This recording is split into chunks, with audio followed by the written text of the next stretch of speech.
Ahí está grabando. El día de hoy vamos a ver una introducción de todo lo que es el lenguaje UML.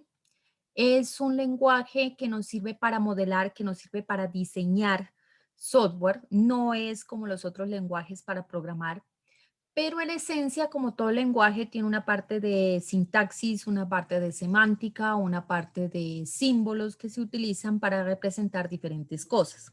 Entonces, es un lenguaje bastante extenso.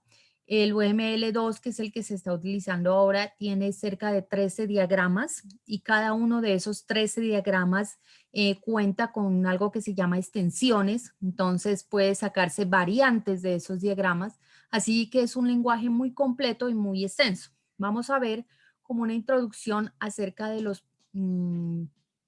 modelos más utilizados, o desde ese punto de vista lo veo yo.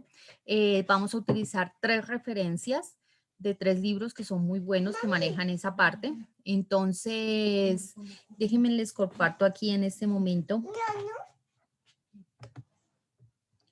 las diapositivas de esta parte.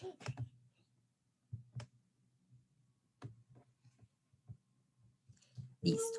Entonces, UML son las siglas en inglés del lenguaje unificado de modelado, que es lo que ustedes están viendo allí en este momento. Entonces, ese estándar se creó precisamente porque muchos de las personas que estábamos trabajando en sistemas y en software teníamos lenguajes de programación en el cual nos entendíamos todos muy bien.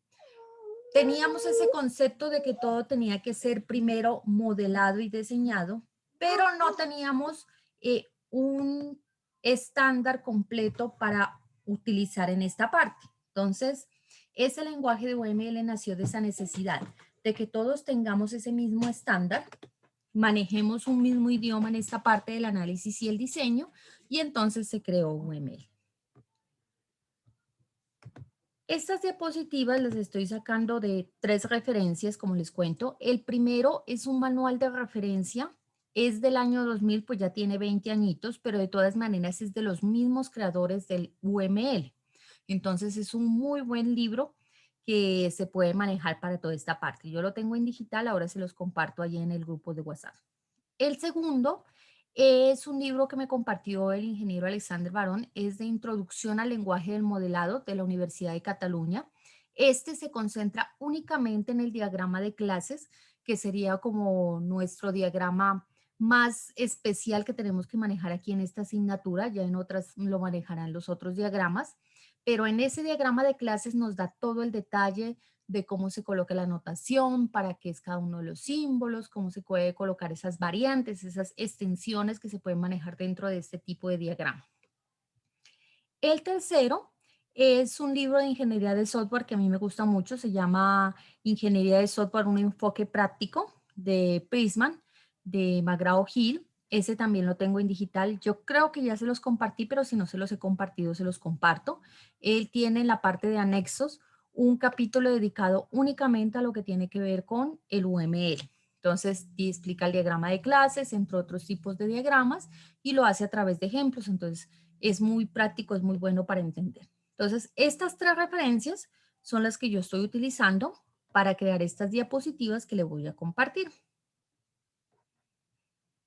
Recuerden, esta clase es un poquito más teórica que las que normalmente manejamos, que son más prácticas, pero si en cualquier momento tienen alguna duda que les surge, me interrumpen, revisamos y después continuamos. Con eso no hay ningún problema. Entonces, en cualquier parte me pueden interrumpir y me preguntan si algo les surge.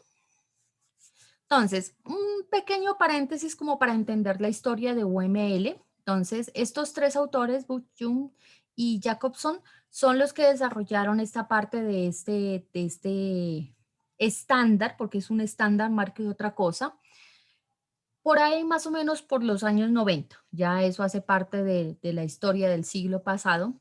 Y pues no solamente fue un trabajo de ellos, sino que toda la comunidad aportó. Es ese tipo de cosas que se construyen en conjunto entre todas las personas que están interesados, porque ese estándar de verdad se necesitaba.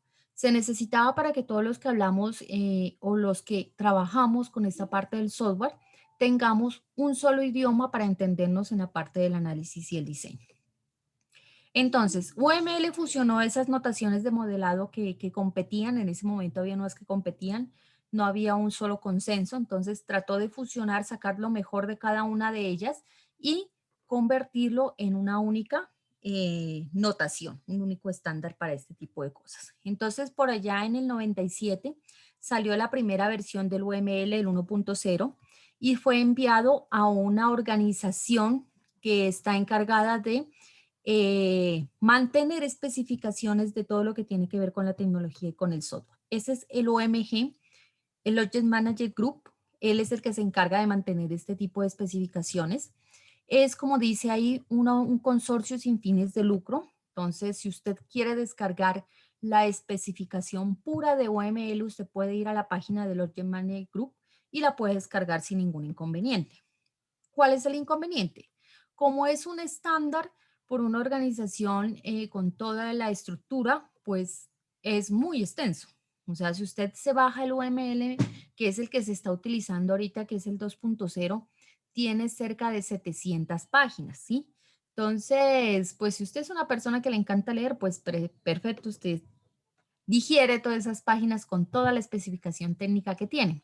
Pero si no, pues si quiere que le den el resumen o que le den las cosas un poquito más digeridas, pues se utilizan este tipo de libros como los que yo estoy dando en la biografía, el de referencia de los mismos autores de Bush Jacobson, es muy bueno. O si no, los otros dos libros que también son buenos, que hacen una introducción acerca de ese tema. Pero como es sin ánimo de lucro, en cualquier momento usted puede bajar el estándar, puede entenderlo, puede traducirlo, puede, porque está en inglés, puede producir su propio libro de UML. Entonces, eso es lo que hay que entender, que es algo libre, es algo construido por toda la comunidad, es un aporte de todos y es de todos, nos pertenece a todos. Entonces, el estándar actual que se maneja es el UML 2.0. Como les contaba, tiene cerca de 13 diagramas principales. eh, el UML tiene algo que lo ha hecho tan popular y es que es muy flexible, ¿sí? Le dice a usted como ingeniero de software o como ingeniero de sistemas, aquí están todos estos estándares, todos estos modelos, estos diagramas con los cuales ustedes pueden trabajar. Cada uno de ellos tiene sus elementos, sus componentes. Usted puede añadirle más cosas, esas son las extensiones. Usted decide con qué trabaja. Entonces, no es que por el hecho de que yo aplique UML, tengo que aplicar los 13 diagramas. Eso no es así. Si usted necesita un solo diagrama, pues solamente aplica ese. Y si de ese diagrama solo necesita algunas cosas, solo aplica lo que necesita. Lo importante es que si llega a aplicar algo, sea bajo el estándar, bajo la anotación, bajo lo que ellos construyeron, para que todos los que trabajamos en software hablemos el mismo idioma y nos entendamos. De tal forma que si usted de pronto deja un diseño de un software y más adelante no está, cualquier otra persona pueda venir, leerlo y entenderlo. Ese es el objetivo de UML.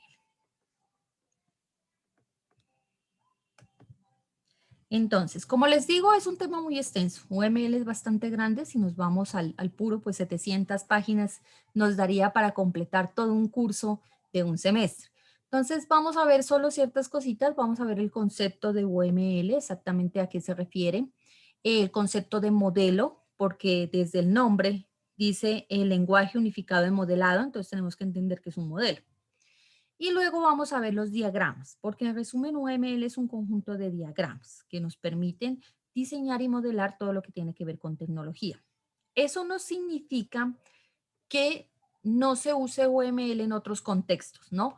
Tiene algunos diagramas como los modelados del negocio, que también lo pueden utilizar otro tipo de profesionales como los administradores o como la parte gerencial de las empresas, pueden utilizar este diagrama. Entonces, es un diagrama muy versátil, hay otros como los de actividades, se parecen mucho a los diagramas que utilizábamos en DFD, que vieron ustedes el periodo pasado, los diagramas de flujo, o también a los diagramas de secuencia. Entonces, hay un tipo de cosas que se pueden utilizar dentro de otros contextos. Pero en esencia, UML fue construido para todos los que estábamos trabajando con tecnología, los que estábamos trabajando con software.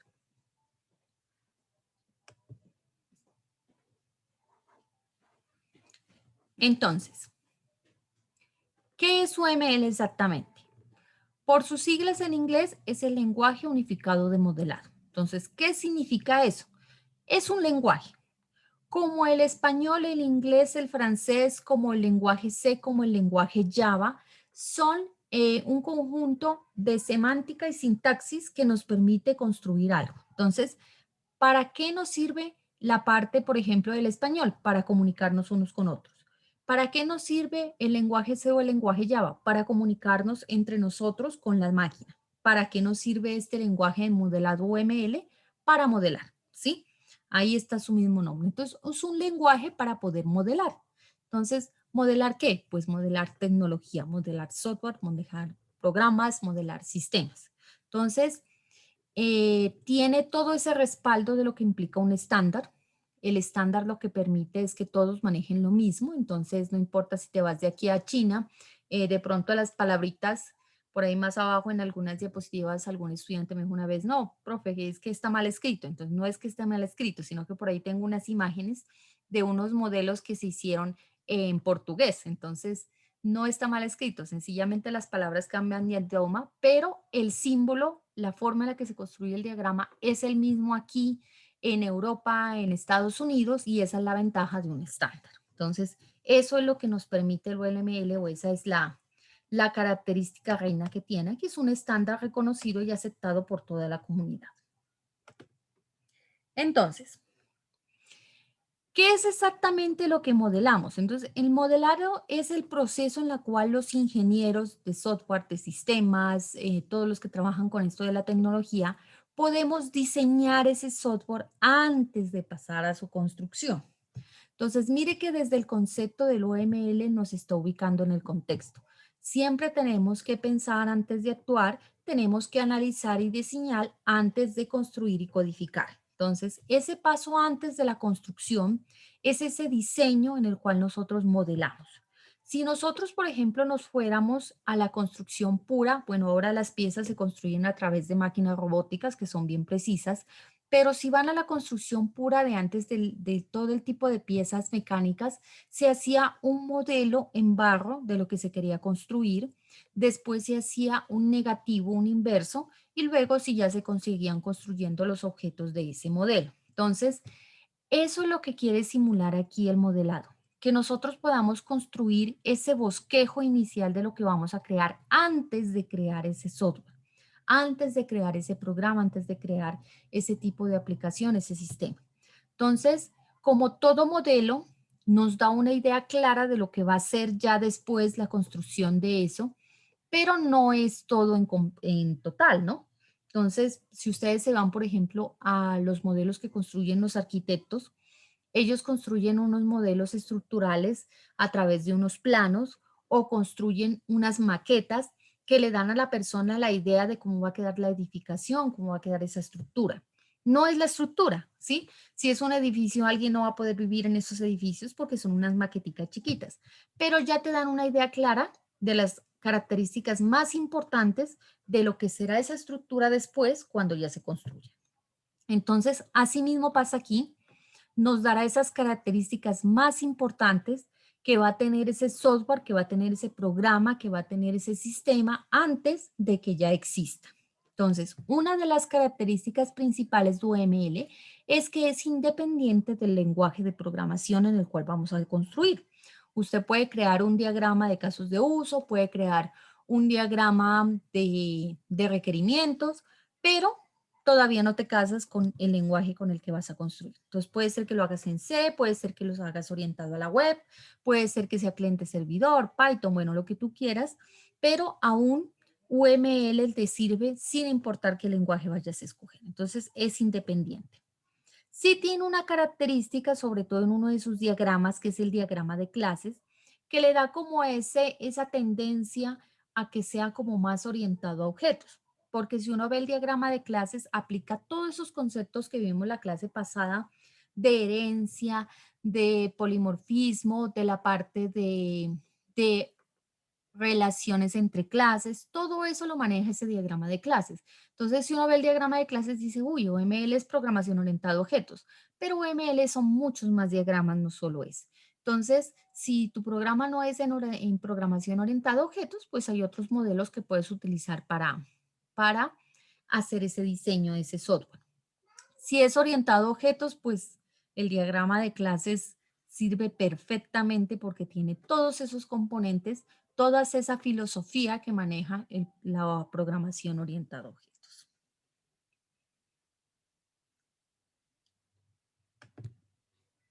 Bueno, entonces podríamos decir que en esencia UML es un lenguaje basado en diagramas. Unos diagramas que nos van a servir a nosotros para crear la especificación, para crear la visualización, para crear la construcción y la documentación de cualquier sistema, complejo, sencillo, que nosotros queramos dejar ya específico antes de pasar a su construcción. Entonces, UML es una parte muy importante, es como la evidencia, en algún momento dijeron, y la evidencia de que se hizo análisis y diseño, pues algún diagrama en UML tiene que haber o algún documento de análisis y diseño. Entonces, ese nos permite crear esa evidencia de que se hizo ese proceso, de que nosotros pensamos y modelamos el sistema antes de sentarnos a hacerlo.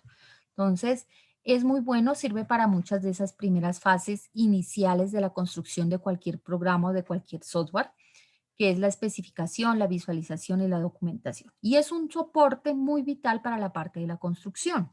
Cuando uno construye ya basado en especificaciones que se hacen y en modelos, pues usted va como más a lo seguro. Cuando la gente se salta ese tipo de fases y entonces llega directo a la construcción, va como a ciegas y se empieza a dar tumbos, porque entonces llega a cierta parte, las cosas no funcionan, vuelve y se regresa, se le lleva al cliente y el cliente dice, eso no era lo que yo quería, vuelve y se regresa, entonces se pierde más tiempo.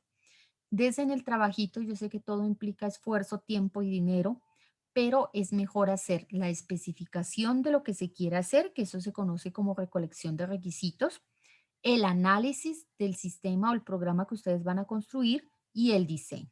Y entonces el UML es el lenguaje que nos va a servir para esas fases.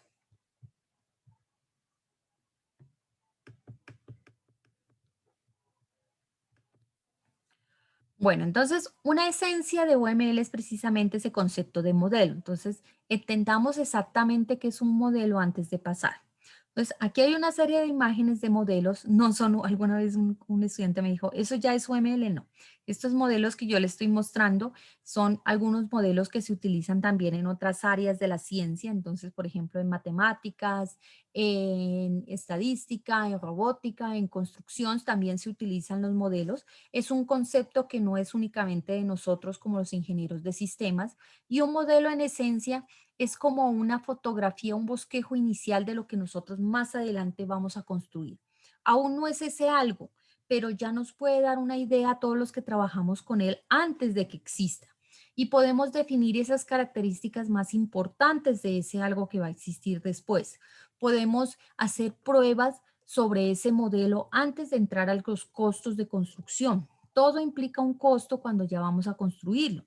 Entonces, las personas que construyen vehículos hacen modelos a escala de los vehículos, pueden hacerle pruebas computacionales de simulación antes de entrar a construir un auto, que eso ya es muy costoso. Y cuando ya el modelo está aprobado, está aceptado por todas las personas que tienen que hacerlo, entonces sí ya pasan a la parte de construcción. Y ese concepto se maneja en todo: construcción de vehículos, construcción de equipos, construcción de casas, construcción de robots, bueno, en todo ese tipo de cosas se maneja el modelo. Entonces es un concepto que va más allá solo del UML. El modelo es algo que nos permite visualizar lo que vamos a construir antes de que ese algo exista. Entonces, en esencia, ¿qué es un modelo? Es una representación de algo en el mismo o en otro medio. Entonces, no necesariamente el modelo se tiene que construir con los mismos elementos o con los mismos materiales con los que se construirá el objeto que estamos modelando. Por ejemplo, regresando al caso de los vehículos, muchos concesionarios modelan, concesionarios no, muchas empresas constructoras de vehículos modelan los autos primero en arcilla, ¿sí? Entonces, la arcilla no es el mismo material del que está construido un vehículo en el que usted sale de pronto a la calle, coge un taxi y ese taxi está hecho en otro tipo de materiales. Entonces, el modelo se puede representar en esos mismos materiales, en ese mismo medio o en otro medio que nos permita trabajar. Entonces, por ejemplo, este modelo que estamos viendo aquí es un modelo matemático construido a través de un software, ¿sí?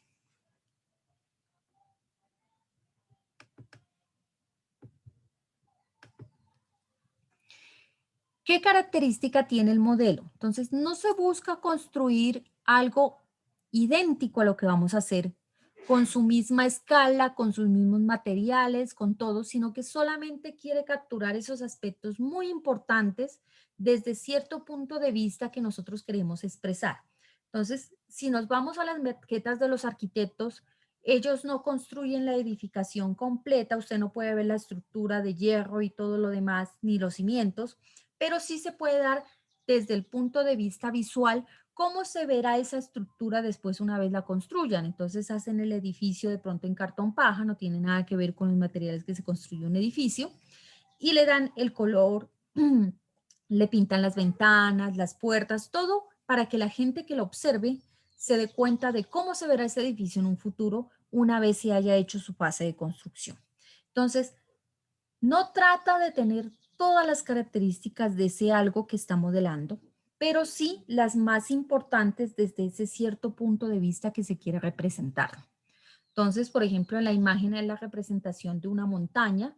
No es la montaña como tal, no estamos viendo allí la parte de todo lo que es la estructura, de la arbolización, del tipo de suelo, pero sí estamos viendo, por ejemplo, cuál es su relieve. Entonces, solamente está capturando el relieve de una montaña. Entonces, está viendo ese aspecto importante que desde ese punto de vista se requiere para determinar. Entonces, ¿qué sí debe hacerse? No debe hacerse en el mismo medio en el cual se va a construir ese objeto, ese algo, pero sí se debe hacer en un medio que sea adecuado que nos permita trabajar. Entonces, por ejemplo, aquí está representada una pieza metálica que seguramente pertenecerá a algún tipo de vehículo o máquina. Entonces, ese objeto lo están representando en un software que le permite manipularlo, que le permite hacerle pruebas, que le permite diseñarlo, cambiarlo de textura, medir la resistencia. Entonces, no está expresado en el mismo medio en el que va a ser, porque eso va a ser una pieza física, seguramente metálica, pero sí está expresado en ese medio, en este software que le permite manipular a la persona que lo está diseñando, que le permite crear esas pruebas y si decide cambiar de pronto alguna parte del diseño, sea fácil de manejar. Entonces, usted puede crear perfectamente un modelo en un papel, pero en el papel no le va a poder hacer pruebas de resistencia, por ejemplo, en el caso de la pieza. O no va a poder probar que si yo diseño otra pieza, encajo o engrana en esa. Entonces, hay software especializados, por ejemplo, hay uno que se llama SolidWorks o el que utilizan los ingenieros civiles. AutoCAD también permite la construcción de este tipo de objetos o modelos, le permite hacer pruebas sobre ellos. Hay muchos software, entonces hay que buscar ese medio adecuado que nos permita trabajar. Entonces, por ejemplo, en el caso de nuestro, ya aterrizándolo a UML, podemos hacer los diagramas UML en un papel perfectamente. Pero si usted ya construyó el diagrama y quiere, por ejemplo, mover la clasecita un poquito más arriba y la hizo en lapicero, entonces le va a tocar empezar a echar corrector para moverla. O si la hizo en lápiz, le toca borrar la clase y borrar todas las líneas que se conectan para mover la clase y mover todas las líneas. Entonces, es un medio que nos facilite el trabajo, lo que estábamos buscando. Entonces, por ejemplo, la clase pasada habíamos instalado el DIA, que es un software sencillito, o el otro, el Architect, sino que lo malo del Architect es que es pagado y entonces solo nos permite como utilizar ciertas cosas por cierto tiempo, entonces ese es como el obstáculo que se tiene. Pero si de pronto usted llega a tener un buen presupuesto y puede gastar en una herramienta, entre mejor le facilite a usted el trabajo, es buscar ese medio que a uno pueda trabajar fácilmente, que no le haga obstáculos para manejar. Eso es lo que se quiere buscar.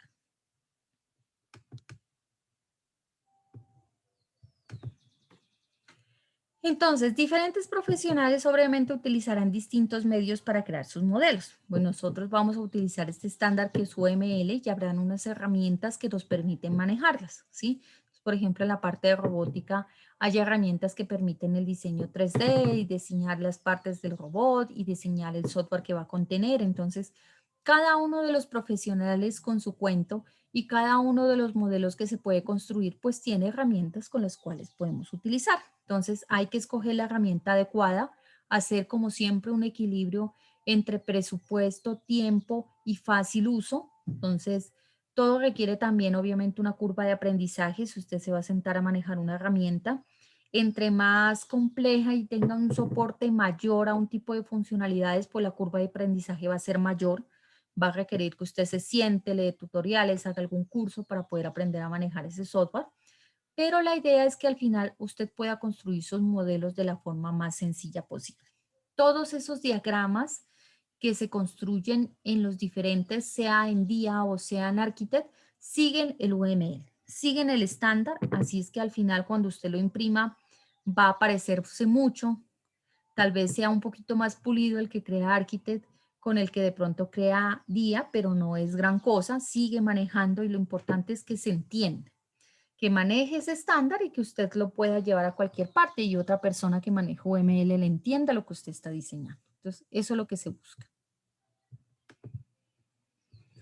Entonces, por último, entendamos que sin importar qué modelo sea matemático, físico, robótico, todo modelo tiene semántica, notación, formatos, ¿sí? Entonces, la semántica dice cómo se deben construir, la notación dice exactamente qué palabras se debe utilizar y los formatos, tanto texto como gráficos, permiten definir esas características importantes que nosotros queremos capturar del modelo a partir de un cierto punto de vista. Entonces, sin importar que sea UML o cualquier otro modelo que se maneje en otra área de la ciencia, siempre incluirá eso, semántica, notación, formato, texto o gráfico, o las dos cosas.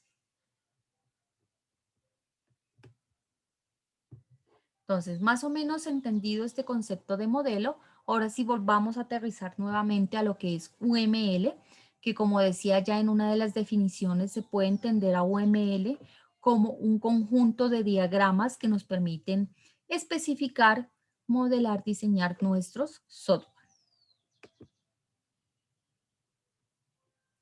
Entonces, UML maneja diferentes diagramas que tratan de ver el sistema desde diferentes puntos de vista y desde diferentes áreas.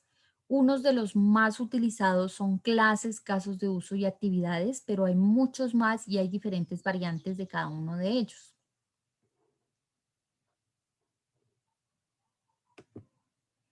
Entonces, UML está dividido en lo que se conoce como dos grandes áreas y diferentes tipos de vista. Por cada una de las vistas hay un diagrama predominante, pero si usted lo complementa con alguna de las extensiones, va a poder obtener variantes de ese diagrama. Por las áreas tenemos dos áreas fundamentales. Una es la estructural del software que se está construyendo y otra es el área dinámica del mismo.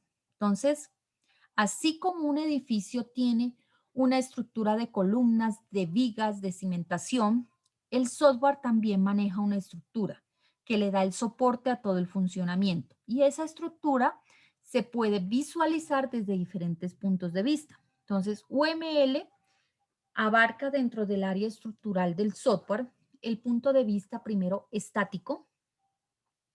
Dentro de ese punto de vista estático, como su nombre lo dice, es como tomar una fotografía del software en una parte, en un momento fijo, quieto, y ese se puede construir acerca o a través del diagrama de clases, que es como en esencia lo que a nosotros más nos interesa en este momento en esta asignatura, el diagrama de clases. También se puede ver desde el punto de vista funcional. Entonces, desde la parte funcional, porque el diagrama de clases nos entrega esas clases que van a conformar el software, pero no nos dicen cómo van a interactuar esas clases en el momento en el que el usuario vaya a utilizarlo. Entonces, para capturar ese otro punto de vista de la funcionalidad, están los casos de uso. ¿Cómo el usuario final va a utilizar ese software? Esos son los casos de uso. ¿Cuáles son los diferentes usos que se le pueden dar? Entonces, cada uno de esos usos será un caso distinto de utilización. Esos casos también cuentan variaciones, o sea, la excepción a la regla, entonces ahí también estarán esos caminos alternativos. Esa vista de caso de uso se modela a través de los diagramas de casos de uso. Ese es como la reina de esa parte de la vista. En la parte de implementación también tenemos el diagrama de componentes o en algunas partes se llama diagrama de implementación precisamente. Y ese nos permite ver ya cuando el software funcione, cómo va a ser la estructura en el cual va a estar funcionando. Entonces, este tipo de diagrama sobre todo se maneja cuando el software va a funcionar en más de un dispositivo. Cuando funciona en más de un dispositivo a la vez, entonces se necesita referenciar ese tipo de dispositivo. Entonces, va a haber un servidor, va a haber un cliente, va a haber un equipo remoto que nos dé una asistencia en alguna utilidad. Entonces, yo dibujo los tres dispositivos, coloco qué componentes tiene cada uno de ellos y cómo se conecta. Eso es un diagrama de implementación. En la parte del despliegue, pues ya especifica exactamente en el momento en el que nosotros vayamos a entregar el software, cómo se va a hacer esa entrega, cómo se va a instalar, dónde va a quedar, qué tipo de características tendrán, bueno, toda una serie de cosas y dentro de ese despliegue se maneja el diagrama de despliegue. ¿Tienen alguna pregunta? Si no entienden algo, me interrumpen y lo revisamos de una vez porque una vez deja las dudas para el final y después ya se le olvida lo que iba a preguntar. ¿Sí están entendiendo toda esta parte? No, pues entender. Creo que sería como más fácil y no sé si de pronto miramos algún ejemplo o algo así, ¿no? Ah, sí, no te preocupes. Yo les estoy diciendo los diferentes diagramas que hay, los más utilizados, y ahorita voy a entrar a explicarles algunos de ellos, los más usados, sobre todo este de clases, de casos de uso y este de implementación, para que veamos con ejemplos más o menos cómo son. ¿Listo? Ya los vamos a ver más adelante. Vale. Bueno, entonces, esta es por el área estructural, esa estructura que da soporte al sistema. Por el otro lado, la dinámica, o sea, cómo el sistema funciona exactamente como para hacer el seguimiento del cómo ocurriría algo dentro de ese. Entonces, están unas vistas como la máquina de estados, que maneja el diagrama de estados. Eh, la vista de actividad, cómo se sigue la secuencia de una actividad, en qué orden ocurren los pasos de esa actividad. En la parte de interacción están los diagramas de secuencia, cada una de esas secuencias que ocurren dentro del sistema y los de colaboración, cómo cada uno de los elementos del sistema colabora para cumplir con una funcionalidad. Entonces, dentro de la función dinámica de un sistema, de un proyecto, de un programa, están esas otras vistas y cada una de ellas pues tiene esos diagramas más utilizados.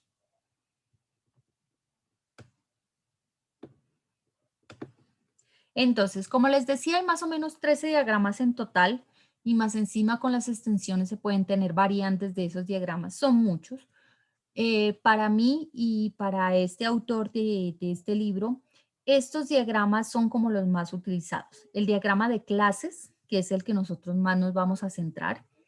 El diagrama de casos de uso. El diagrama de actividad. Diagrama de implementación, de secuencia, de comunicación, de estado. Pero si usted de pronto en algún proyecto requiere de algún otro de los diagramas o de modificar estos, perfectamente el UML le permite. Entonces, esa flexibilidad que tiene UML ha sido parte de esa garantía de que haya tenido tan buena acogida. Ahora sí, los ejemplos, dijo la compañera. Este es un diagrama de clases, ¿sí? Ya habíamos manejado algunos de estos elementos, ya habíamos construido las clasecitas, ¿sí? Dentro de nuestro trabajo que hemos hecho hasta ahorita en la asignatura, yo ya les había dicho más o menos manejemos de una vez este estándar. Una clase se representa a través de un rectángulo con 3 secciones. En la parte superior está el nombre de la clase. En la parte intermedia, en la sección media, están los atributos que conforman esa clase. Y en la parte de abajo está lo que serían las operaciones que va a manejar esa clase. Y entre las clases, eso es lo que aún nos falta como para definir de esta parte del diagrama, entre las clases existen diferentes tipos de relaciones. Entonces, mire que este diagrama de clases maneja casi los mismos conceptos que maneja la programación orientada a objetos. Ahora que veamos cada una de estas relaciones, cada uno de estos símbolos que están aquí, y estas diferentes tipos de flechas, por así decir, vamos a ver que están representadas cada uno de esos tipos de relaciones que la programación orientada a objetos maneja. Entonces, ahí dentro están abarcadas esas esencia, esa filosofía que maneja la programación orientada a objetos está capturada aquí en el diagrama de clases en todo su esplendor, o sea, al máximo está ahí capturado. Entonces, esto es un diagrama de clases. Así se mira un diagrama de clases.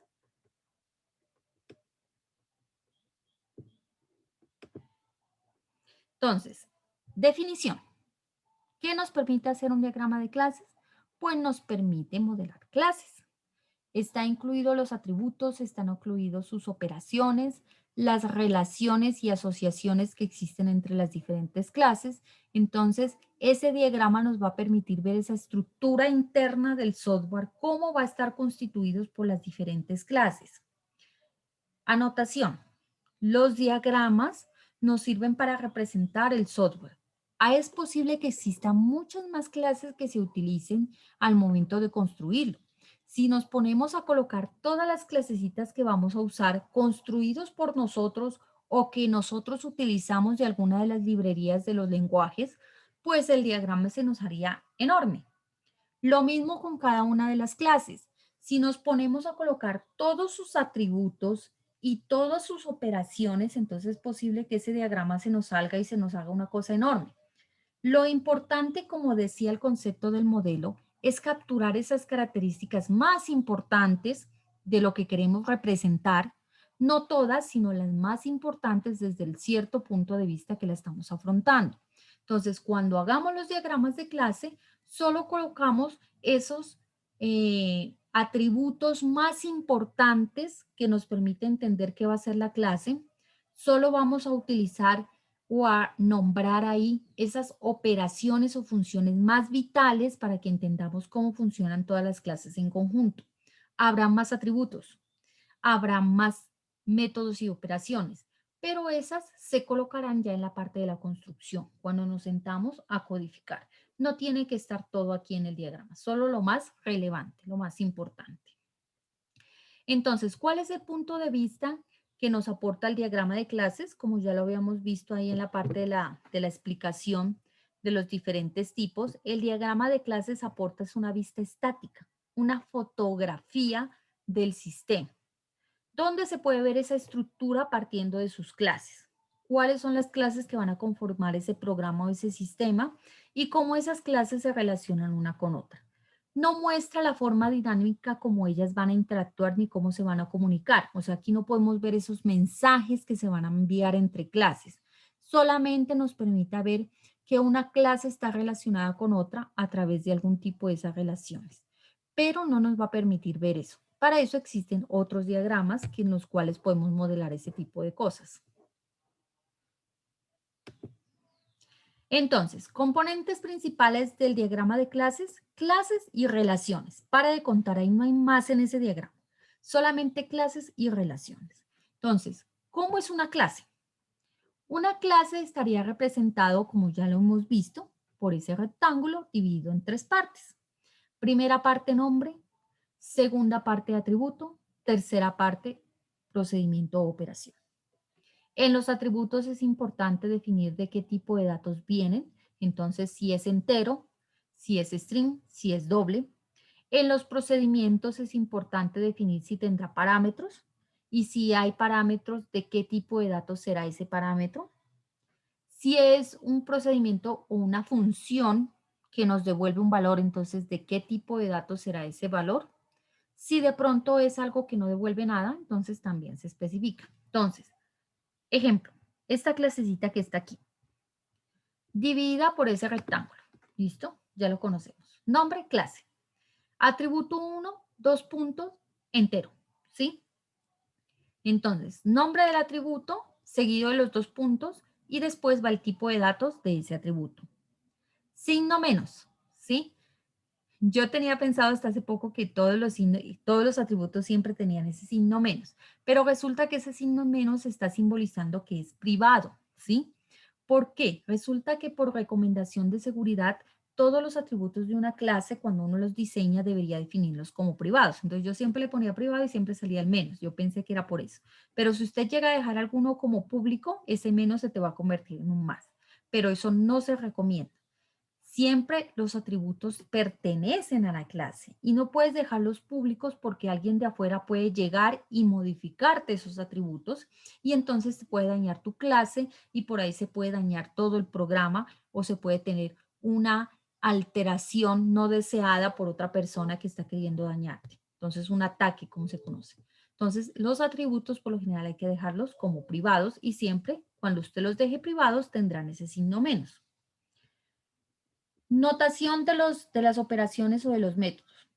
Signo más porque normalmente uno coloca aquí son los métodos y procedimientos que son públicos, que pueden usar las otras clases. No se colocan los métodos que son privados solo para el funcionamiento de la propia clase. No se colocan, por ejemplo, constructores y destructores. Uno sabe que eso existe, pero no hay que ponerlo ahí porque ya es obvio. Solo las cosas más importantes, recuerden el concepto de modelo. Si tiene parámetros, entonces entre paréntesis irá nombre del parámetro, dos puntos y tipo de datos. Si tiene otro parámetro, irá una coma, parámetro 2, dos puntos, tipo de datos. Así hasta que definamos todos los parámetros que tendrá el método. Cerraremos el paréntesis y después al final irán dos puntos si devuelve algún tipo de datos, de qué tipo de datos es ese valor que está devolviendo. El ejemplo de abajo, el método 2, es una operación que no tiene parámetros ni que tampoco devuelve nada, entonces sencillamente se coloca así. Si usted llegara a especificar alguna operación de tipo privado, que no se recomienda, pero si la pusiera privada, entonces aquí le iría un menos. ¿Sí? Entonces, este símbolo de acá nos da la notación si es privado o si es público. El otro es el nombre y el tipo de datos que devuelve. Aquí en este ejemplo tenemos tipos de datos simples, ¿no? Enteros, string, doble. Pero también puede ser un tipo de datos compuesto, puede ser de pronto un vector, puede ser una matriz, puede ser un objeto de otra clase. Lo que hay que colocar es de qué tipo de datos pertenece o está relacionado con ese atributo o con ese método. Bueno, esta representación de la clase ya la habíamos manejado en otras oportunidades ya. ¿De pronto tienen alguna pregunta de ahí de cómo se la representa?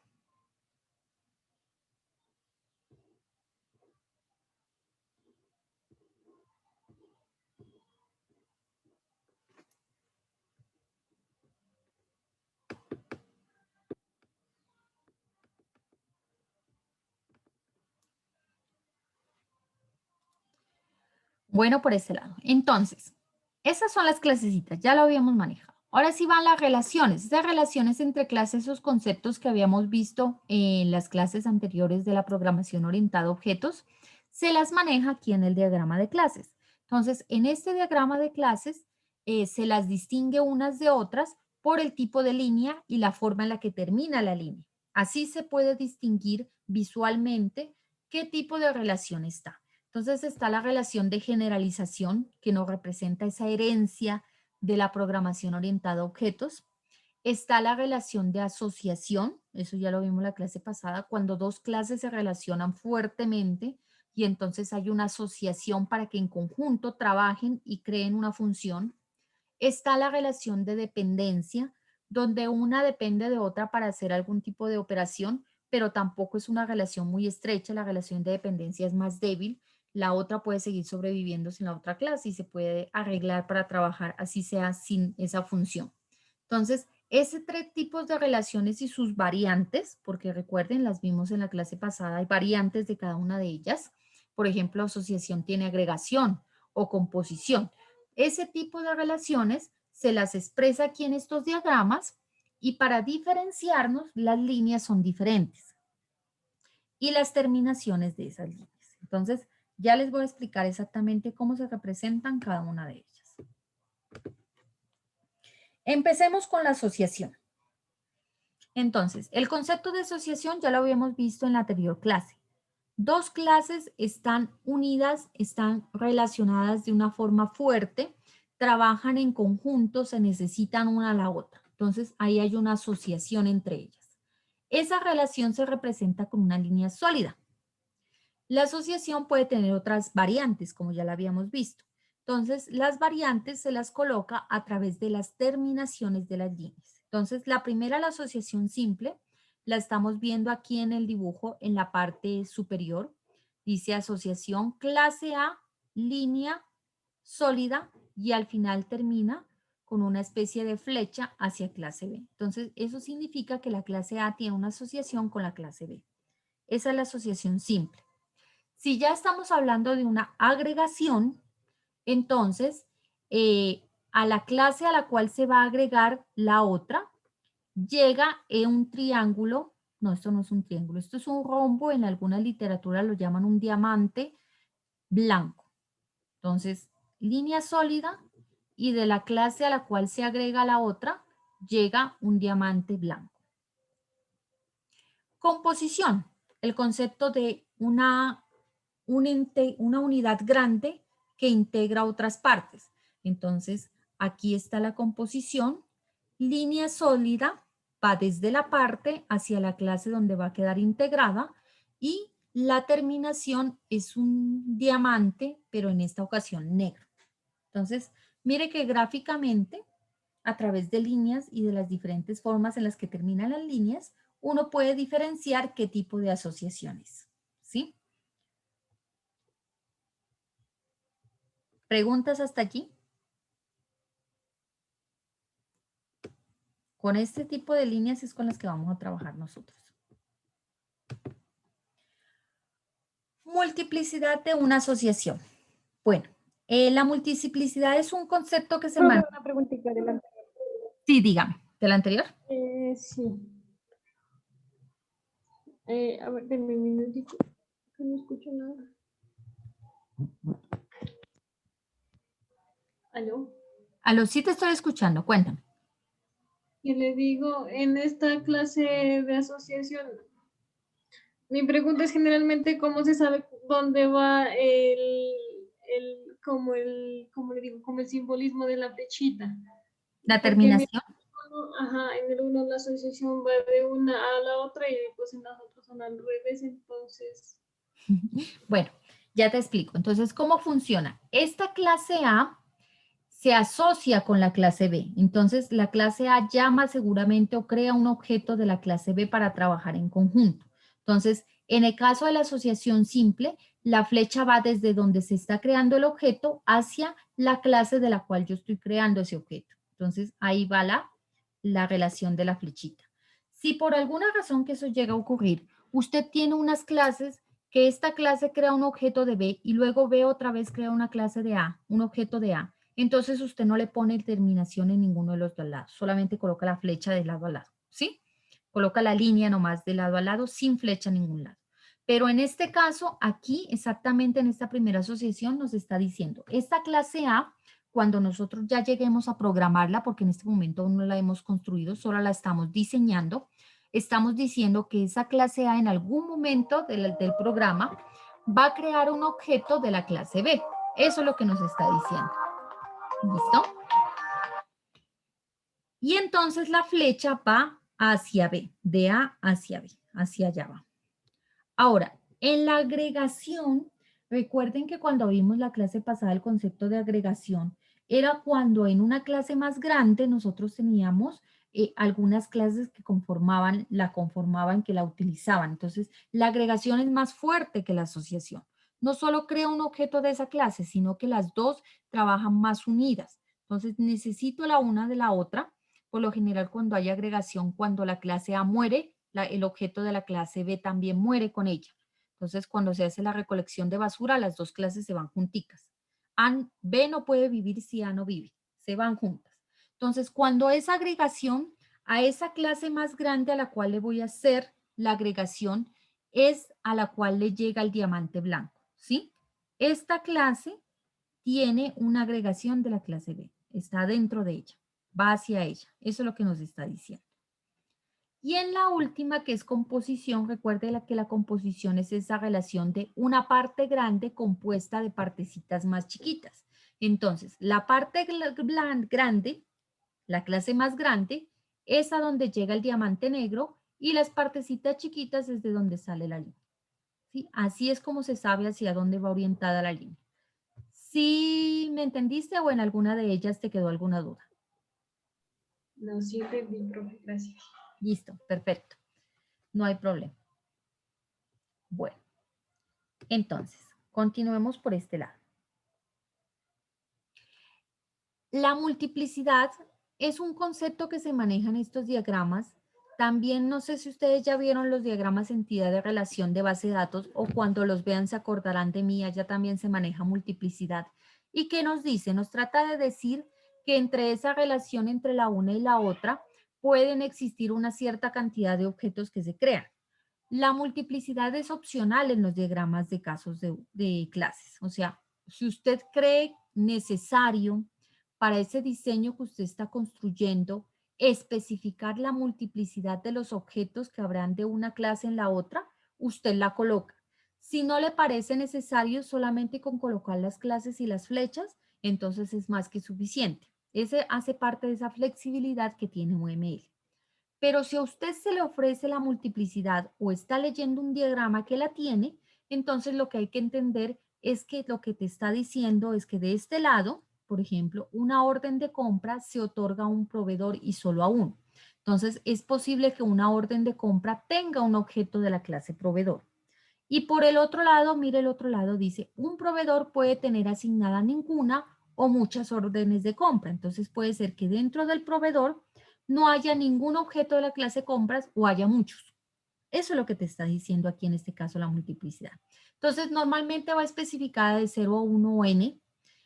A veces se utiliza el asterisco, en otras veces se utiliza la n como tal, la letra n, para decir que van a haber muchos objetos desde el otro lado. Entonces, la multiplicidad en los diagramas de clases se utiliza en la asociación, no en la generalización, porque resulta que la generalización por regla, la herencia, solamente se puede heredar de una única clase, entonces ahí no tendría mucho sentido la multiplicidad. Se maneja en asociación. Y en la dependencia, como es una relación más débil, tampoco se especifica la multiplicidad. Entonces, es en ese tipo de relaciones de asociación donde uno puede ver estos símbolos y lo que se toca entender es de la siguiente forma. La clase de la cual está pegado el símbolo tiene uno o un objeto de la clase hacia donde va la línea. Y si lo voy a entender desde el otro lado, la clase desde donde está pegado aquí estos números puede tener de 0 a muchos objetos de la clase hacia donde va la línea. Así se entiende la multiplicidad que se maneja en la parte de asociación.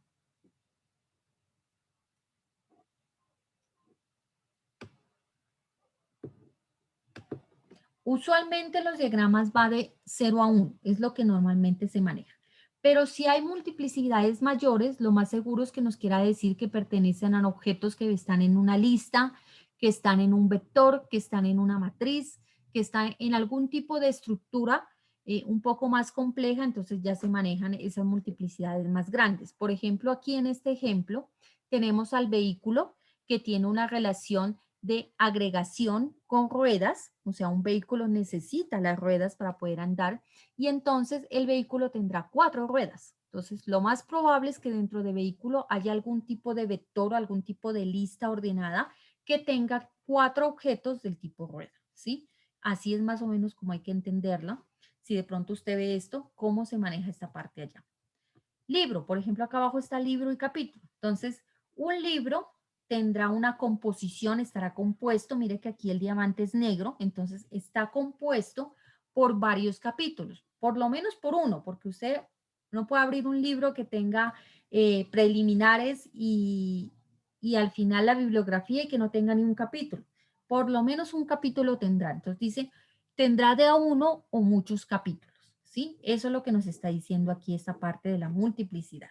Entonces, seguramente dentro de la clase libro habrá una especie de lista ordenada, habrá alguna especie de vector, habrá alguna especie de matriz, un árbol, no sé, de alguna forma van a estructurar estos capítulos, van a estar dentro de una estructura, eso se llama una estructura de datos, dentro de esta clase que es libro. ¿Sí? ¿Entendieron el concepto de multiplicidad que se puede manejar en las diagramas UML de clases en la parte de asociación?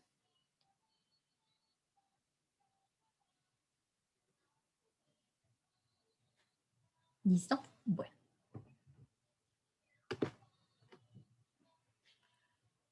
Agregación. Recuerden que la agregación es un tipo de asociación que es mucho más fuerte, ¿sí?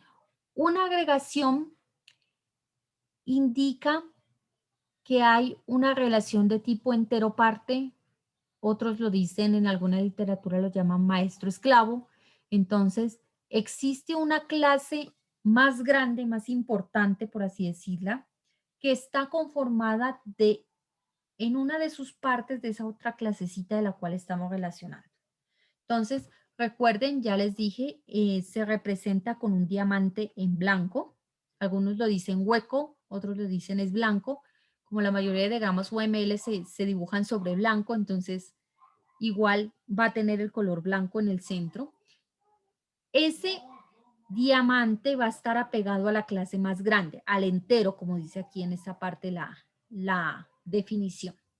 Y la línea irá hasta esa clase que va a ser esa parte que la va a estar conformando. Entonces, mira, aquí también se puede manejar la multiplicidad. En este caso nos está diciendo, puede que muchos grupos de trabajo estén conformados por muchas personas y puede que estas personas estén conformando, o sean miembros de muchos grupos de trabajo. Entonces, eso es más o menos esta relación de agregación que se está representando aquí en este fragmento del diagrama, ¿sí? ¿Entienden esta parte de la agregación?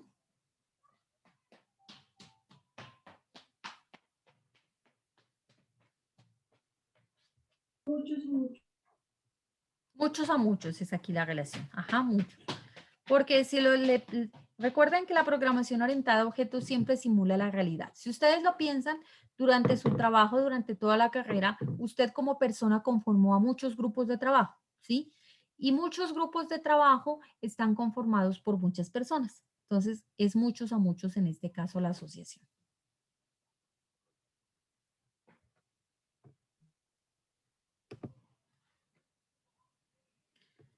El otro tipo es la composición. Entonces, la composición ya es un poco más, aún más fuerte que incluso que la agregación. Entonces, en este caso indica una propiedad, ¿sí? Es dueña esa clase de la otra.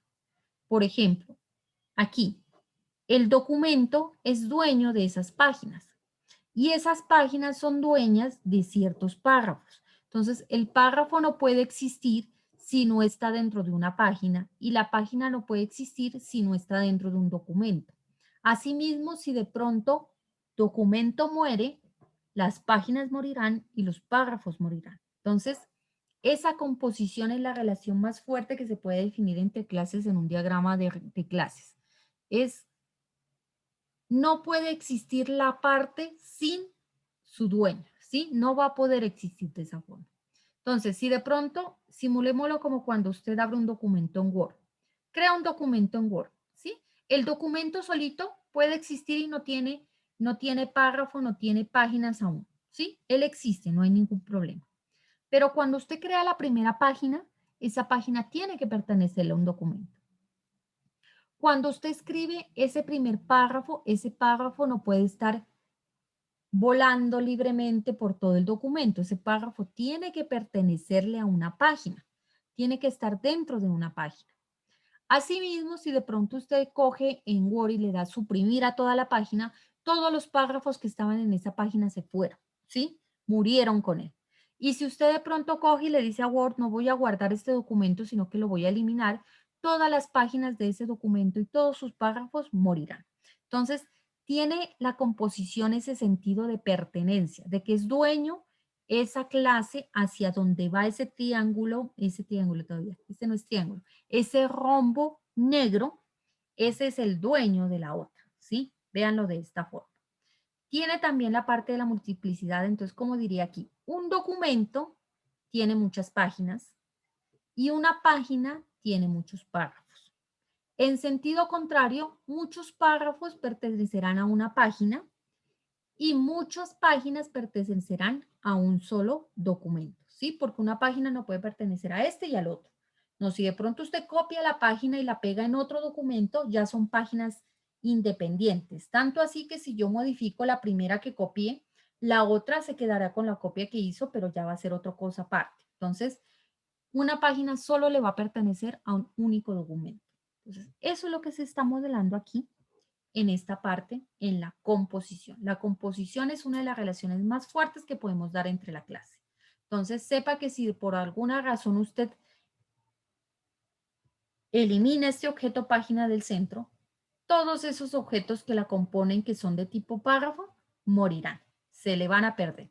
Entonces, eso hay que tener en cuenta en el momento cuando uno diseña el sistema. Si usted quiere ese tipo de comportamiento, de que si muere el padre, si muere el dueño, aquí no es el padre, sino si muere el dueño, muere de ahí para abajo toda la secuencia de objetos que estaban conformando esa relación de composición con esa clase. Sí queda claro entonces esta parte de cómo es la asociación, cómo es la agregación, cómo es la composición, cómo la representamos en el diagrama. Listo. Sí, profe.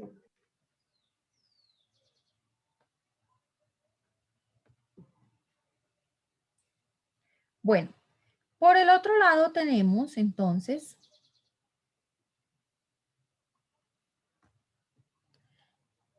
la otra punta de las clases. Estas son las fuertes, las asociaciones son esas relaciones fuertes. Por el otro lado, entonces, nosotros tenemos la parte de la dependencia. La dependencia es esa relación más débil, ¿sí? Es donde entonces una clase utiliza, más es el uso, lo que representa una dependencia, utiliza a un objeto de otra para completar alguna funcionalidad. Entonces, aquí en este ejemplo que nosotros estamos viendo aquí, tenemos ese concepto de una impresora. Imagínense la impresora conectada al computador. Necesita imprimir un documento, pues va a necesitar un documento para imprimir. Entonces, ahí está esa relación de dependencia. La impresora no va a poder imprimir un documento si no tiene un documento que imprimir. Entonces, depende de que esa clase, de que ese objeto de esa clase exista. El documento va a necesitar a la impresora para poder ser impreso, ¿sí? Entonces, ahí está esa relación de dependencia entre los dos. ¿Cuál es la diferencia con una asociación? Si de pronto no existe ningún documento o si el objeto de la clase de documento se destruye, se elimina, la impresora seguirá existiendo, ¿sí? Si usted coge en el computador y ese documento que estaba haciendo en Word le dice al Word, no lo guarde, bórrenlo, o lo bota a la papelera de reciclaje en Word, la impresora va a seguir existiendo conectada al computador. No va a morir porque el documento ya no existe. Y si de pronto es una multifuncional que no solo imprime, sino que escanea, entonces ella puede escanear perfectamente sin necesidad de ningún documento. Entonces, solo la impresora va a necesitar el documento cuando quiera cumplir con esa función de imprimir. Ahí es donde va a necesitar. Por el otro lado, el documento. Usted tiene un documento en Word y es posible que muchos de esos documentos nunca los llegue a imprimir, ¿sí? Se queden sencillamente como documentos que usted adjunta de pronto a un correo o alguna idea que usted construye y después borra. Existirá sin necesidad de que exista una impresora conectada al computador, ¿sí? Entonces, mire que la dependencia es una relación más libre. Cada una de las clases puede vivir sin la otra, pero de pronto en algún momento para cumplir con una función específica necesita de esa otra clase. Entonces ahí es donde yo hago esa relación de dependencia. Gráficamente, como por notación, ¿cómo se representa? A diferencia de la asociación, la dependencia es una línea punteada, ¿sí? Esa es la diferencia. Y al final, pues entonces va una punta de triángulo donde dice viene desde la clase que va a utilizar a la otra. Entonces, en este caso, la impresora utilizará el documento para poder imprimir. Entonces, la flecha va hacia allá. Si por alguna razón existe la relación contraria, o sea que de pronto algún documento utilice a una impresora, entonces no habría esta flechita, sino que solamente sería la línea punteada. Eso es más o menos lo que se representaría.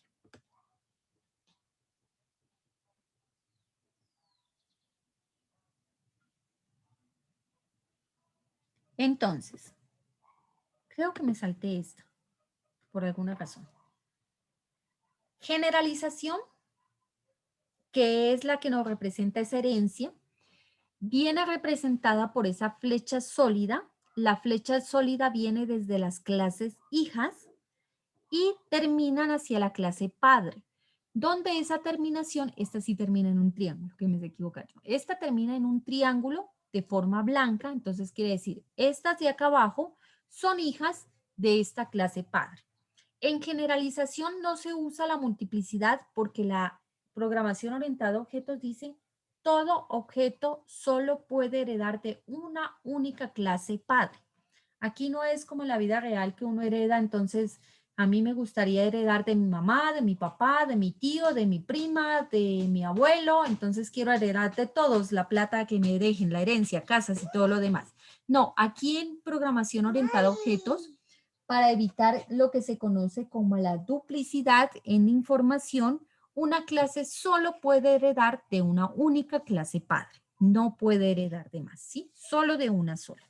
Entonces no manejamos la multiplicidad porque siempre va a ser muchos por este lado y unos acá arriba. Entonces no se maneja ese concepto. Sencillamente las clases hijas van conectadas con la línea y la clase padre es la que va a ir conectada con ese triángulo allí en esa parte.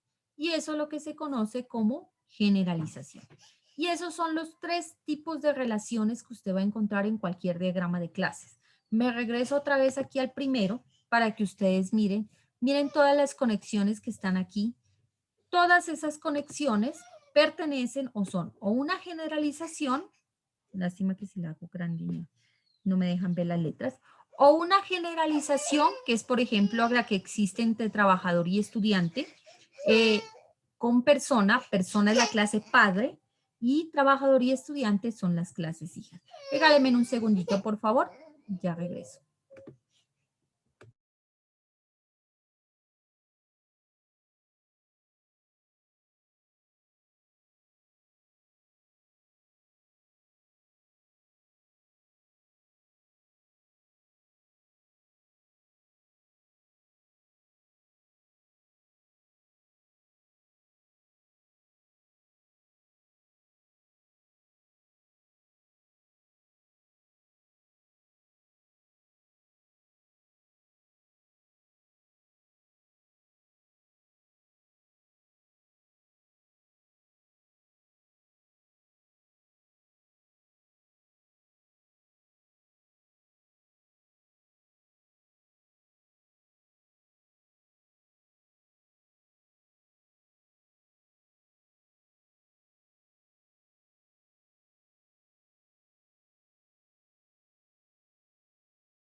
Listo, muchas gracias por ese minutico. Entonces, cuando usted ve un diagrama de clases, esas líneas van a representar una de tres. O una generalización, como por ejemplo la que se está dando entre trabajador y estudiante con persona, donde persona es la clase padre y trabajador y estudiante son las clases hijas. Recuerden el concepto de herencia. Persona aquí me está definiendo nombre e identificación. Entonces, trabajador va a heredar esos dos atributos, nombre e identificación. Estudiante también los heredará, también tendrá un código, entonces ahí está. Ese es herencia. Asociaciones, por ejemplo, aquí está universidad que está asociada con trabajador y con estudiante. Una universidad no podía existir si no tiene trabajadores y si no tiene estudiantes. Entonces ahí está modelada esa relación de asociación entre ellas. Entre trabajador y, por ejemplo, departamento. Entonces, un trabajador forma parte de un departamento. Entonces, ahí está la relación de agregación. Miren, triángulo, diamante, perdón, diamante blanco. Estudiante de grado y estudiante de doctorado, entonces, son hijas de esta clase que es estudiante. Entonces, heredan Nombre, heredarán identificación de persona, van a heredar código de estudiante y más encima, por ejemplo, aquí estudiante de grado va a tener un atributo que es titulación y el estudiante de doctorado va a tener un atributo que es programa. Entonces, van heredando, mire que no hay una herencia directa, ¿sí? Una clase solo puede heredar de una, pero puede haber una estructura previa, entonces sí pueden haber abuelos y tatarabuelos, por así entenderlo de esa forma, pero heredar solamente directamente de una sola clase. ¿Por qué se hace ese heredar solo de una sola clase? Porque entonces el computador, si llega a ver algo que se llama la duplicidad de información, puede haber entonces lo que se conoce como ambigüedad. ¿Qué pasa si yo, por ejemplo, heredo de aquí de estudiante y heredo de persona y las dos tienen un mismo atributo que se llama nombre? Entonces el computador dice, bueno, ¿y aquí yo qué hago? ¿A cuál cojo? ¿El que me trae persona o el que me trae estudiante? Entonces ahí es el problema que se quisieron ahorrar ahí ese inconveniente de duplicidad de atributos o de métodos que también se puede dar. Y entonces se curaron en salud y dijeron los de programación orientada a objetos, eso no es de UML, eso es de la filosofía de programación orientada a objetos, solo se puede heredar de una clase. ¿Listo? Entonces quedó allí y murió ese problema. Heredo de una sola clase. Si de pronto estudiante tiene nombre y persona tiene nombre, pues entonces prevalece el padre directo. Entonces en este caso el atributo nombre, porque aquí como hay una jerarquía, estudiante de grado va a heredar es el atributo nombre que define estudiante y no el atributo nombre que define persona, porque hay una jerarquía clara, ¿sí? En esta parte. Bueno, otras relaciones que hay, por ejemplo, aquí. Un departamento es una parte, compone, es una composición de una universidad. Entonces, la universidad está compuesta por departamentos. Si de pronto la universidad muere, entonces todos los departamentos que pertenecían a esa universidad murieron. Entonces, por ejemplo, se le acaba la licencia a la universidad, no la renuevan, se acaban los fondos, la universidad desaparece, todos los departamentos desaparecerán con ella. Los estudiantes no, los estudiantes pues les va a tocar buscar otra universidad, pero tampoco es que mueren, ¿sí? Ese es el tipo de relaciones que quiero que ustedes entiendan que hay entre las clases y los objetos de la clase, ¿sí? Eso es lo que se quiere modelar aquí en esta parte. Entonces, aquí está, por ejemplo, esta otra de composición. Un trabajador pertenece a PDI, no me acuerdo, yo vi este ejemplo todo completo, no me acuerdo que era PDI, donde va a tener una categoría, donde va a tener, este es un grupo de investigación. Entonces, un trabajador puede pertenecer o componer al grupo de investigación. Entonces, ahí está esa parte de la composición. Y hay una relación entre el grupo de investigación y el doctor. Ahora, si de pronto nosotros queremos ver esta punteada que es de dependencia, ¿qué nos está diciendo? Un estudiante de doctorado va a necesitar un doctor que sea el guía de su trabajo. Entonces, ¿para qué lo va a utilizar? Lo va a utilizar, suena mal ese uso, pero eso representa la relación, lo va a utilizar para el momento en el que esté haciendo su proyecto de grado. Entonces, el doctor será su guía y para cumplir esa función que es realizar esa tesis de doctorado, va a utilizar al doctor. No para ejecutar todo su plan de estudio, no, solamente para realizar tesis de doctorado. Es donde se utilizará. Si de pronto el estudiante de doctorado decide no graduarse de doctor, el doctor seguirá trabajando con la universidad. No hay ningún problema, esa relación de dependencia es más, por eso es una relación débil, es lo que trata de representar ese tipo de relaciones. O si de pronto el doctor se retira de la universidad y se va a trabajar a otra, pues el estudiante de doctorado utilizará otro doctor distinto para realizar su tesis. ¿Listo? No hay ningún problema. O a veces cuando los dejan solitos, aparecen en el acta de constitución del trabajo, dice tal doctor es el guía, es la persona que lo está asesorando, pero nunca lo ayuda. ¿Sí? Entonces también, relación de dependencia, una relación débil. Queda claro entonces cómo se lee o cómo se entiende esta parte de los diagramas de clases, la representación que tienen las clases, sus componentes y sus relaciones. ¿Tienen alguna pregunta de allí?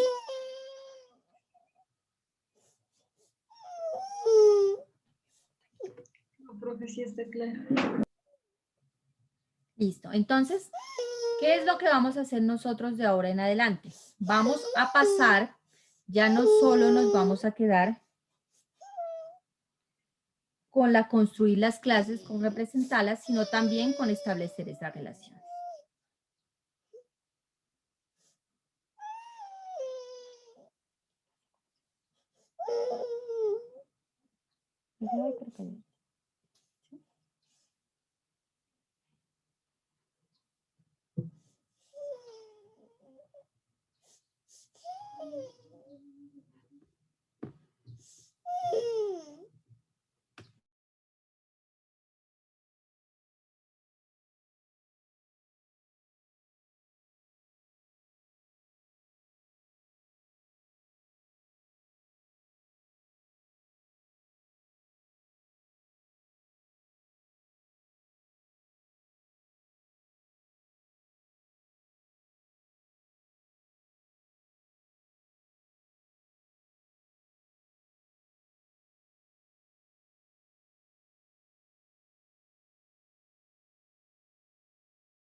Bueno, entonces veamos estos otros diagramas que son los de implementación.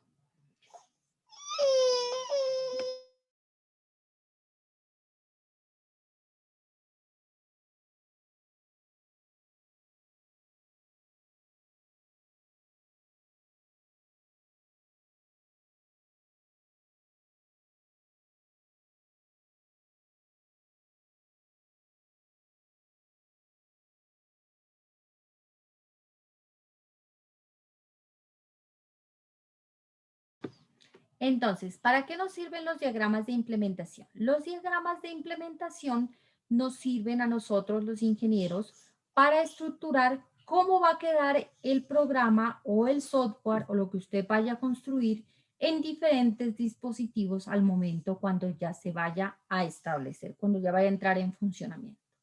Entonces, este tipo de diagramas tienen un uso o tienen esa necesidad de construirse cuando usted, por ejemplo, ese programa no va a quedar en un solo equipo, sino que va a necesitar varios equipos físicos. Entonces, ya en la parte del diagrama de implementación, no solo está incorporada la parte interna, como nos estaba mostrando el diagrama de clases, sino ya también la parte del hardware. Entonces, aquí ya se incorpora la parte del hardware. ¿Cuáles son los hardware que van a estar? ¿Qué componentes lo van a integrar y a través de qué tipo de enlace de comunicación se va a establecer? Entonces, por ejemplo, aquí en este que tenemos aquí en el diagrama de implementación, tenemos a un usuario, dice que se va a conectar con una estación de trabajo, entonces mire, el rectángulo nos va a representar ese equipo físico, un computador que se va a llamar una estación de trabajo.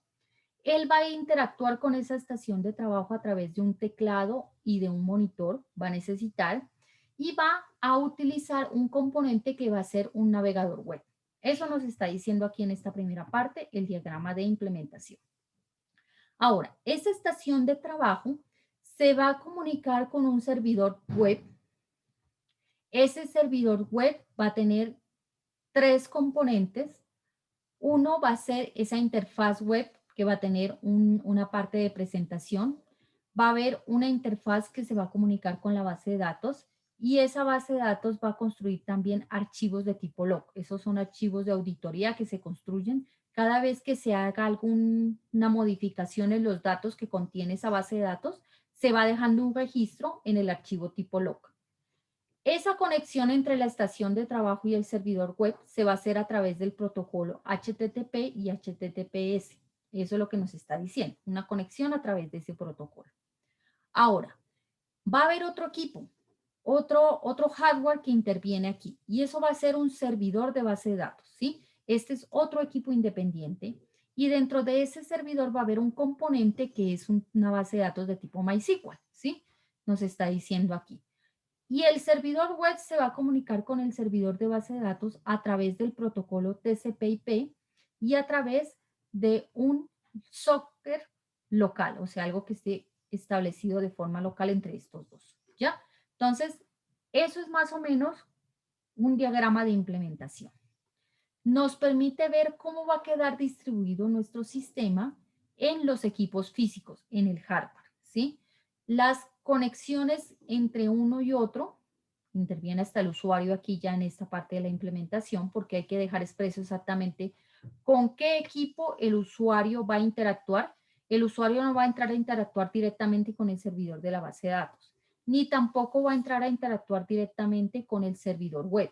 Él va a interactuar solo con la estación de trabajo. Entonces, ahí en el diagrama de implementación dejamos claro con quién interviene el usuario, exactamente con quién está trabajando, y esa estación cómo se relaciona con el servidor. Mire que la estación se relaciona con el servidor web y no se relaciona directamente con el servidor de base de datos. Entonces, eso es lo que nos permite dejar, esa es la forma en la que podemos representar los diagramas de implementación.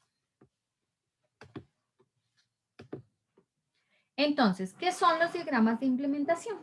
Un diagrama de implementación OML se enfoca en la estructura de ese sistema software.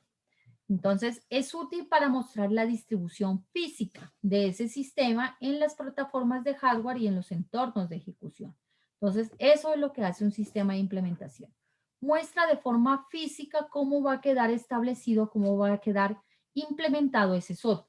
Si de pronto usted tiene un programa sencillo que solamente va a quedar en un solo equipo, que solo maneja un único componente, entonces un diagrama de implementación seguramente no tendrá mucho sentido de utilizar.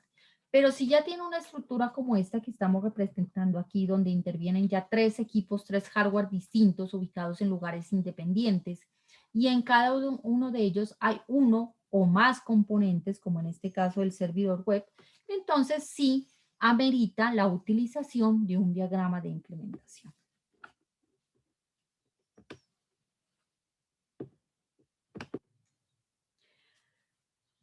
Un ejemplo, dice, se va a desarrollar un paquete que renderice gráficos basados en la web.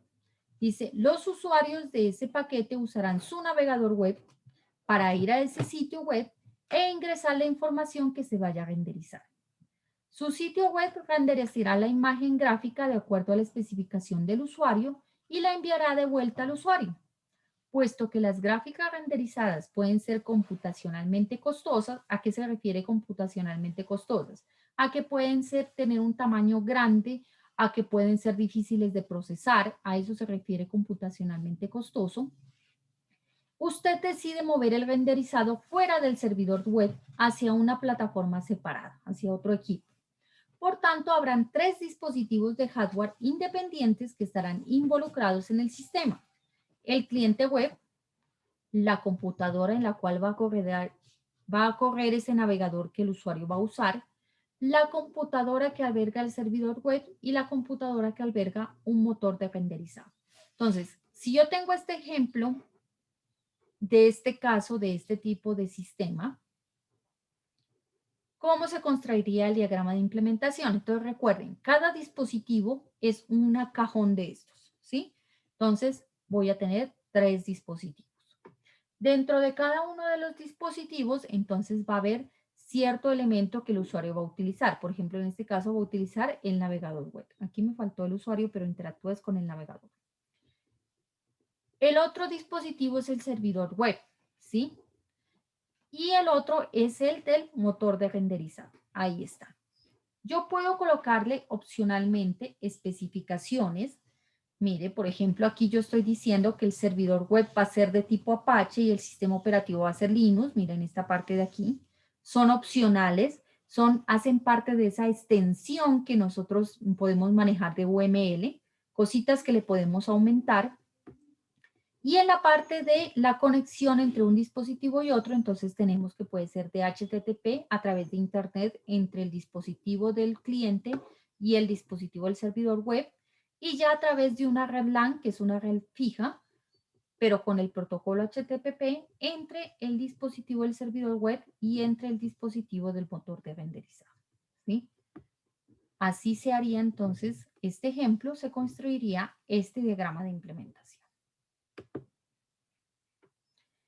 Entonces, en el diagrama los componentes de hardware se dibujan en cajas, ya lo dijimos, se especifica que será un dispositivo o si va a ser un servidor. Las rutas de comunicación entre los componentes se dibujan con líneas y se pueden colocar las etiquetas donde se diga cuál es el protocolo y el tipo de conexión que habrá entre los dos dispositivos.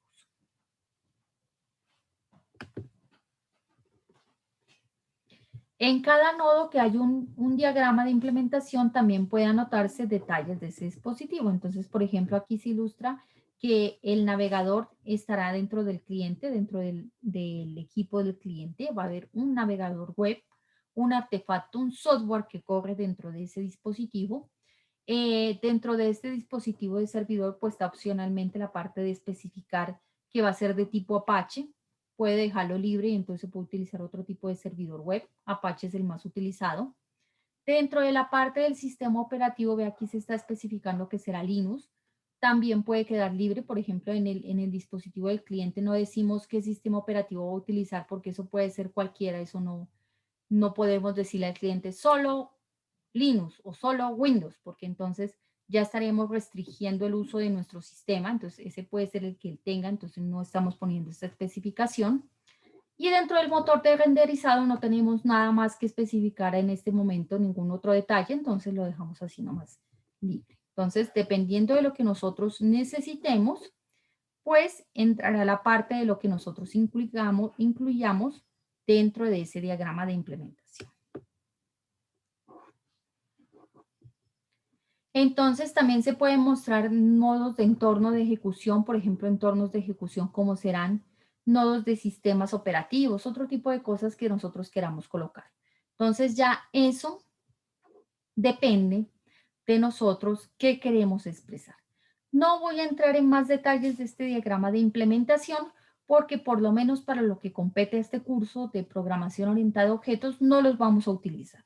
Los diagramas que nosotros vamos a usar son esos diagramas de clase, esos son los que nos interesan, entonces eso es a los que les vamos a dedicar el tiempo.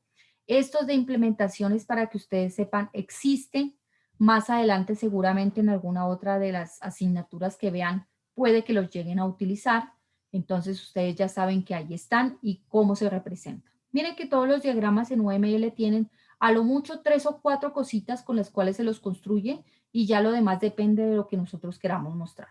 Por ejemplo, en el de implementación está dispositivo, que es un cajón, componente que se representa a través de este rectángulo con estos dos rectángulos chiquitos a la parte izquierda y las relaciones entre ese tipo de cosas. Pare de contar, no hay más allí.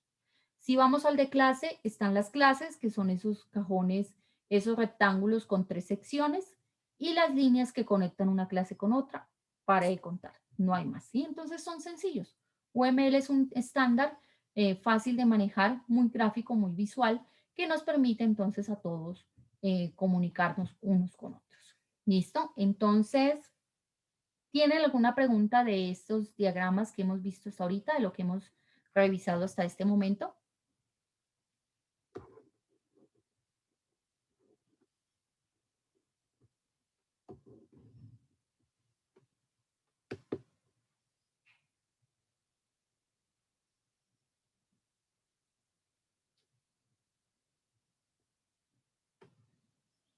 Muy bien. Profe, una preguntita. Dígame. En tal caso, digamos, ¿se puede utilizar los dos para un mismo programa? Sí. Claro, sí. O sea, de los 13 diagramas que tiene UML, usted puede utilizarlos todos con todas sus extensiones. Eso depende de lo que usted necesite diseñar, ¿no? Recuerden que el diseño es una parte antes de entrar a programar. Entonces yo trato de concebir, de construir ese modelo de mi sistema. Cada uno de los diagramas ve el sistema desde un lado distinto. Entonces, si yo necesito verlo desde la parte del diagrama de clases y también el de implementación, construyo los dos diagramas. Si necesito verlo desde clases, casos de uso, implementación, construyo los tres. Si quiero construir, ver actividades también, todo, sí. O sea, depende de lo que nosotros queremos implementar en nuestro software, los modelos que nosotros queramos crear de ese software, usted puede utilizarlo sin ningún inconveniente. ¿Y qué le digo? Y, por ejemplo, dependiendo del tipo de relación que haya o exista, por ejemplo, cuando hay actualizaciones, ¿no? Ahí Ujú. tendría que ser de tipo, no sé, de composición. O sea, o también puede ser de que las demás opciones, digamos, el usuario pueda acceder a unas opciones y a otras no, cuando le están Bueno, haciendo actualizaciones. en esa parte del mantenimiento de actualización de un sistema, el tipo de relaciones de composición no te deja sacar ese componente sin dañar o sin poner fuera de línea, como se dice normalmente, la parte más importante, ¿no? Entonces, cuando hay una relación de composición entre dos clases, tú no puedes sacar esa clase sin que la otra quede coja. Entonces, tienes que sacar en esa parte de mantenimiento de funcionamiento toda la clase con sus partes y por consiguiente todo el componente que utilice esa clase. Eso más o menos se conoce en mantenimiento en caliente. Quiero que el sistema siga funcionando, pero voy a retirar un momentico este componente. Cuando yo retiro ese componente y tiene esas relaciones fuertes de composición o de agregación, incluso las de asociación, las cosas fallan, ¿sí? No sé si ustedes se dieron cuenta ayer, eso falló Google. Seguramente estaban haciendo algún mantenimiento por debajo, no se dieron cuenta que algo tenía una relación así fuerte y todo se cayó, se derrumbó todo. Se cayó, no funcionaba Gmail, no funcionaba YouTube, eso todo se cayó a la madrugada. Entonces, es por ese tipo de cosas. Cuando no hay esa relación fuerte, cuando solamente es dependencia, entonces puede que usted le siga funcionando. Por ejemplo, a veces el WhatsApp falla, envía mensajes, pero no puede enviar archivos, ¿sí? Se queda sin poder enviar archivos. Eso es porque hay una relación de dependencia por ahí abajo y esa clase que estaba así, que hace esa funcionalidad de enviar un archivo, en ese momento la sacan de línea o falla por alguna razón, pero lo demás sigue funcionando, ¿sí? Eso es lo que ocurre más o menos en esa parte. ¿Te contesté la pregunta o no era por ese lado? No, sí, así era. O sea que ¿Listo? el tipo de relación tenía que ser ¿qué fue que dijo? ¿De dependencia? O sea, para que yo pueda sacar algo a mantenimiento sin que lo otro pueda seguir Y que funcionando es de lo otro dependencia. falle, sí. ¿De qué tiene que ser? No lo De escuché. dependencia. La Ah, dependencia es la más débil, entonces pueden ser un poco como independientes las clases, a pesar de que están relacionadas. Una puede seguir trabajando sin que la otra exista. Alguna funcionalidad no le va a no le va a fallar, algo le va a fallar, pero puede seguir viviendo, puede seguir trabajando. ¿Sí? listo, profe, gracias. Bueno. ¿Alguien más que tenga alguna pregunta, alguna cosita allí? Bueno, entonces faltan 20 minuticos para la una, entonces más que justo que hagamos una pausa para que vayan a almorzar. Regresamos a las 2 de la tarde y ya les explico otro diagrama que también es muy utilizado que se conoce como casos de uso. Ese lo vamos a ver ahorita a las 2. Bueno, muchachos, entonces por ahorita pues ya nos vemos más tardecito. Que descansen este ratico, que almuercen bien rico, ya nos vemos a las 2, ¿ok? Gracias, profe. Gracias, Ya nos profe. vemos. Profe, hasta luego. Gracias, profe. Gracias. Nos vemos. Gracias, profe. Hasta luego.